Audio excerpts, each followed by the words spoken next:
Our motivations are unbelievably interesting. I mean, I've been working on this for a few years, and I just find the topic still so amazingly engaging and interesting. So I want to tell you about that. The science is really surprising. The science is a little bit freaky, okay? We are not as endlessly manipulable and as predictable as you would think. There's a whole set of unbelievably interesting studies. I want to give you two that call into question this idea that if you reward something, you get more of the behavior you want. If you punish something, you get less of it. So let's go from London to the mean streets of Cambridge, Massachusetts, in the northeastern part of the United States. And let's talk about a study done at MIT, Massachusetts Institute of Technology.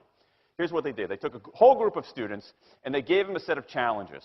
Things like memorizing strings of digits, solving word puzzles, other kinds of spatial puzzles, even physical tasks like throwing a ball through a hoop.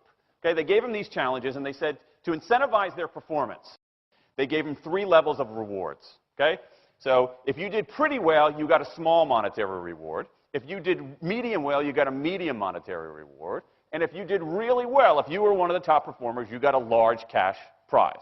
Okay? We've seen this movie before. This is essentially a typical motivation scheme within organizations, right? We reward the very top performers, we ignore the low performers, and the other folks kind of in the middle. Okay, you get a little bit. So what happens? They do the test, they have these incentives. Here's what they found out. 1, as long as the task involved only mechanical skill, bonuses worked as they would be expected. The higher the pay, the better their performance. Okay, that makes sense. But here's what happens. But once the task called for even rudimentary cognitive skill, a larger reward led to poorer performance. Now, this is strange, right? A larger reward led to poorer performance? How can that possibly be? Now, what's interesting about this is that these folks here who did this are all economists, 2 at MIT, 1 at the University of Chicago, 1 at Carnegie Mellon, okay, the top tier of the economics profession. And they're reaching this conclusion that seems contrary to what a lot of us learned in economics, which is that the higher the reward, the better their performance. And they're saying that once you get above rudimentary cognitive skill, it's the other way around. Which seems like this kind of, the idea that these rewards don't work that way seems vaguely left-wing and socialist, doesn't it? It's kind of this kind of weird socialist conspiracy. For those of you who have those conspiracy theories, I want to point out the notoriously left-wing socialist group that financed the research, the Federal Reserve Bank. So this is the mainstream of the mainstream coming to a conclusion that's quite surprising, seems to defy the laws of behavioral physics. So this is strange. It's strange funding. So what do? They say, this is freaky.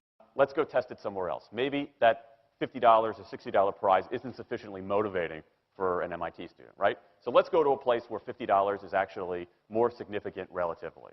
Right? So let's take the experiment. We're going to go to Madurai, India, rural India, where $50, $60, whatever the number was, is actually a significant sum of money. So they replicated the experiment in India roughly as follows. Small rewards, the equivalent of 2 weeks' salary. Small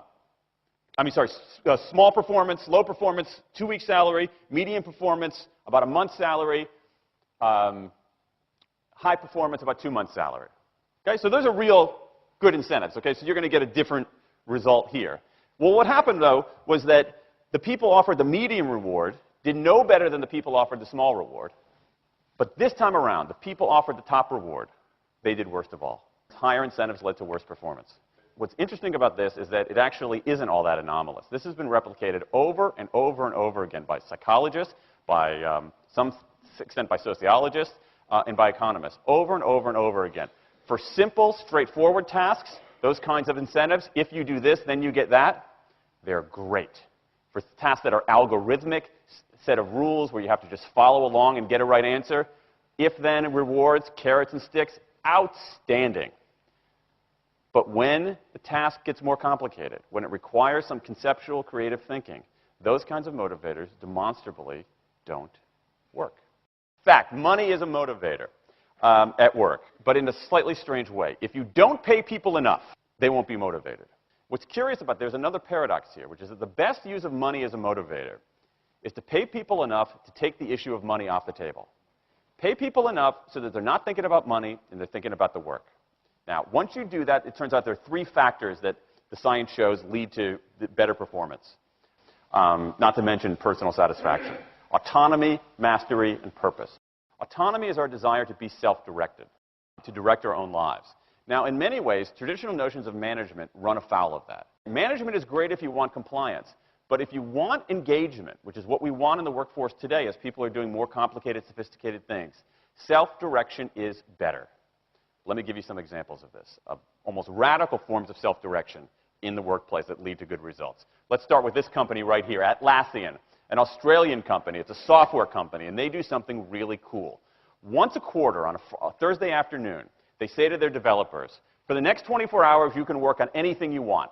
You can work on it the way you want. You can work on it with whomever you want. All we ask is that you show the results to the company at the end of those 24 hours in this fun kind of meeting, not a star chamber session, but this fun meeting with beer and cake and fun and other things like that. It turns out that that one day of pure, undiluted autonomy has led to a whole array of fixes for existing software, a whole array of ideas for new products that otherwise had never emerged. One day. Now, this is not an if-then incentive. This is not the sort of thing that I would have done 3 years ago before I knew this research. I would have said, you want people to be creative and innovative? Give them a frickin' innovation bonus. If you can do something cool, I'll give you $2,500. They're not doing this at all. They're essentially saying, you probably want to do something interesting. Let me just get out of your way. One day of autonomy produces things that had never emerged. Okay, let's talk about mastery. Mastery is our urge to get better at stuff. We like to get better at stuff. This is why people play musical instruments on the weekend. You got all these people who are acting in ways that seem irrational economically. They play musical instruments on weekends. Why? It's not going to get them a mate. It's not going to make them any money. Why are they doing it? Because it's fun, because you get better at it, and that's satisfying. Go back in time a little bit. I imagine this if I went to my first economics professor, a woman named Mary Alice Shulman, and I went to her in 1983 and said, Professor Shulman, can I talk to you after class for a moment? Yeah. I got this inkling. I got this idea for a business model. I just want to run it past you. Here's how it would work. You get a bunch of people around the world who are doing highly skilled work, but they're willing to do it for free and volunteer their time, 20, sometimes 30 hours a week. Okay, she's looking at you somewhat skeptically there. Oh, but I'm not done. And then what they create, they give it away rather than sell it. It's going to be huge. I mean, she truly would have thought I was insane. Okay? It seemed to fly in the face of so many things. But what do you have? You have Linux powering 1 out of 4 corporate servers in Fortune 500 companies, Apache powering more than the majority of web servers, Wikipedia. What's going on? Why are people doing this? Why are these people, many of whom are technically sophisticated, highly skilled people who have jobs? Okay? They have jobs. They're working at jobs for pay, doing sophisticated technological work. And yet, during their limited discretionary time, they do equally, if not more, technically sophisticated work, not for their employer, but for someone else for free. That's a strange economic behavior. Economists who look into it, why are they doing this? It's overwhelmingly clear. Challenge and mastery, along with making a contribution. That's it. What you see more and more is a rise of what you might call the purpose motive, is that more and more organizations want to have some kind of transcendent purpose, partly because it makes coming to work better, partly because that's the way to get better talent.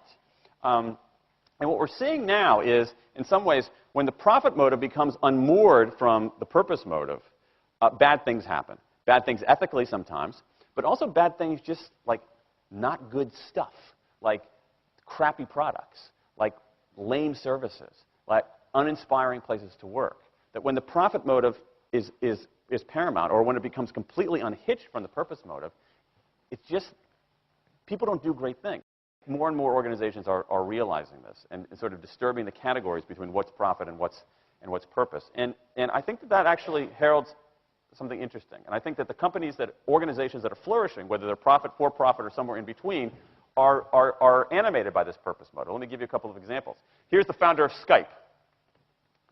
He says, our goal is to be disruptive, but in the cause of making the world a better place. Pretty good purpose. Here's Steve Jobs. I want to put a ding in the universe.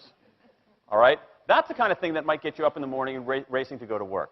So I think that, that we are purpose maximizers, not only profit maximizers. I think the science shows that we care about mastery very, very deeply. And the science shows that we want to be self-directed. And I think that the big takeaway here is that if we start treating people like people and not assuming that they're simply horses, slower, smaller, better-smelling horses, if we get past this kind of ideology of carrots and sticks and look at the science, I think we can actually build organizations and work lives that make us better off, but I also think they have the promise to make our world just a little bit better.